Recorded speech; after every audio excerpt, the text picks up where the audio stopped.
कोणत्याही देशासोबत युद्ध झाल्यास भारत पहिला हल्ला कधीच करणार नाही। असं करण्यामागचं कारण म्हणजे भारतीय राष्ट्रीय सुरक्षा धोरणाचा मुख्य स्तंभ नो फर्स्ट यूज म्हणजेच पहिला हल्ला न करणे। भारताला एखाद्या दुसऱ्या देशासोबत युद्धाचा सामना करावा लागत नाही तोपर्यंत भारत हा पहिला हल्ला कधीच करणार नाही आणि भारताने हे धोरण 2003 मध्ये स्वीकारले।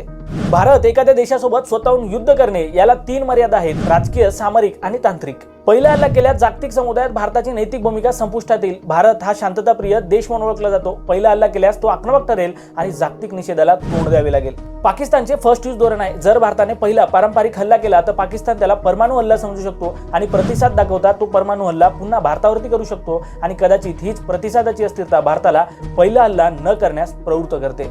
तरी सुद्धा भारताने असे केले तर एकाच वेळी 2 शत्रूची सामना करण्याची शक्यता निर्माण होते। जसे की पाकिस्तानवरती भारताने हल्ला केला तर चीन आपल्या सीमेवरती भारतावरती दबाव आणू शकतो। हे होते काही मेजर पॉइंट आणि अशाच मोर नॉलेजेबल व्हिडिओसाठी YouTube वरती बघत असाल तर सबस्क्राइब आणि Instagram वरती बघत असाल तर फॉलो करायला मात्र विसरू नका, कारण नॉलेजचा डोस तर इथेच असतो।